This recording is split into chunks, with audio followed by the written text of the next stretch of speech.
श्री शिवाय नमस्तुभ्यम। महाराज, जैसा कि आप सभी जानते ही हैं कि 1 नवंबर 2025 को हैं देव उठनी एकादशी और इसी दिन तुलसी विवाह भी कराया जाता है। ऐसे में आज हम जानेंगे तुलसी विवाह की बहुत ही सरल और आसान विधि। तो महाराज, कार्तिक मास के शुक्ल पक्ष की एकादशी को देव उठनी एकादशी के नाम से जाना जाता है और इस दिन पहले देवों को जगाया जाता है। उसके बाद भगवान विष्णु के स्वरूप शालिग्राम का विवाह तुलसी जी के साथ कराया जाता है। अब महाराज, ये विवाह आप देव उठनी एकादशी से कार्तिक पूर्णिमा तक कभी भी कर सकते हैं, लेकिन अधिकांश लोगों के यहाँ पर तुलसी विवाह देव उठनी एकादशी पर ही किया जाता है।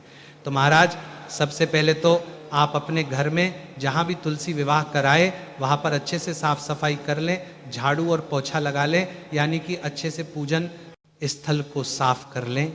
अब महाराज, सबसे पहले तो आपको पूजन स्थल पर चौक पूर लेना होगा।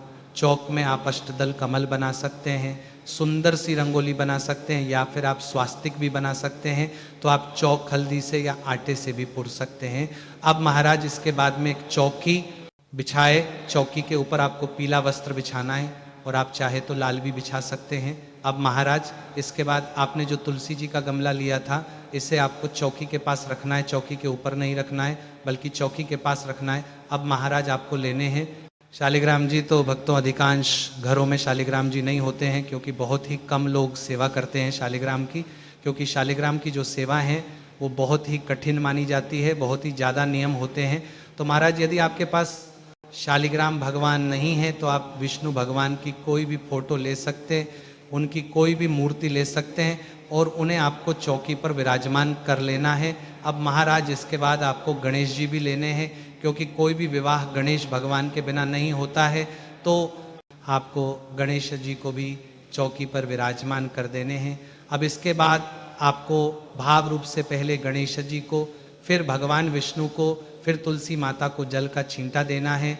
अब इसके बाद में तुलसी मैया का आपको श्रृंगार भी करना है। आप चाहे तो उन्हें साड़ी पहना सकते हैं, कोई चुंदड़ी पहना सकते हैं, या कोई लाल वस्त्र भी आप तुलसी मैया को उड़ा सकते हैं। तो महाराज, आपको अच्छे से तुलसी मैया को सजा देना है। अब महाराज, कई लोगों का प्रश्न रहता है कि हमारे यहाँ रामा तुलसी हैं या हमारे यहाँ श्यामा तुलसी हैं, तो हमें तुलसी विवाह में कौन सी तुलसी जी लेना है? तो आपके पास चाहे रामा या श्यामा जो भी तुलसी माता हो उसे आप तुलसी विवाह में रख सकते हैं। अब महाराज, इसके बाद आपको एक गोलबाती का शुद्ध घी का दीपक भी प्रज्वलित कर देना है और इसके बाद आपको अपने सीधे हाथ में थोड़े से तिल और फूल लेकर के विवाह का संकल्प करना है। पूजा का संकल्प लेने के बाद ये फूल और तिल आपको भगवान विष्णु के चरणों में समर्पित कर देना है। अब महाराज, आपको सबसे पहले गणेश भगवान का पूजन करना है। तो गणेश भगवान को हम चंदन से, रोली से तिलक करेंगे, फिर उन्हें तिल अर्पित करेंगे। हो सके तो आप गणेश जी को गुड़हल का पुष्प अर्पित करें, दूर्वा अर्पित करें अगर मिल पाए तो। अब महाराज, इसके बाद में आपको वस्त्र रूपी कलावा या जनेऊ और कुछ फूल जरूर अर्पित करना है गणेश भगवान को। फिर आपको गणेश जी को धूप दीप दिखा देना है और फिर भोग आपको समर्पित कर देना है। अब महाराज, गणेश भगवान का पूजन करने के बाद में आपको सबसे पहले हल्दी की रस्म करना है। किसी भी शादी में सबसे पहले हल्दी की रस्म की जाती है। तो आपको थोड़ी सी हल्दी यहाँ पर विष्णु भगवान को लगा देनी है, फिर तुलसी मैया को हम हल्दी लगा देंगे और हल्दी के अंदर कच्चा दूध मिला करके हल्दी लगाएं। अब उसके बाद में हम मेहंदी की रस्म करेंगे, तो विष्णु भगवान के हाथों में हम मेहंदी लगा देंगे और तुलसा मैया के पत्तों पर भी हम मेहंदी लगा देंगे। उसके बाद में तुलसी मैया को आपको चूड़ी पहनाना है। चूड़ी आप हरी लाल जैसी भी हो वैसी पहना सकते हैं। विवाह में हरी चूड़ियाँ भी पहनाई जाती हैं, लाल भी, तो दोनों भी पहना सकते हैं। उसके बाद में हम तुलसी मैया को बिंदी लगा देंगे, यानी कि उनका अच्छे से श्रृंगार कर देंगे। आप महावर आलता ज़्यादा से ज़्यादा पूरे 16 श्रृंगार कर देंगे सकते हैं तुलसी मैया के। उसके बाद में विष्णु भगवान को हम तिलक करेंगे, चंदन से तिलक करेंगे। सभी जो भी विष्णु भगवान के आसपास सभी देव हैं सभी को हम चंदन से तिलक करेंगे। तुलसी मैया को भी हम तिलक करेंगे। उसके बाद में हम 11 बार विष्णु भगवान के मंत्र ओम नमो भगवते वासुदेवाय बोलते हुए और 11 बार तिल अर्पित कर देंगे। इसके बाद में विष्णु भगवान को पीले फूल और माता तुलसी को लाल फूल अर्पित करें। आप जयमाला भी कर सकते हैं।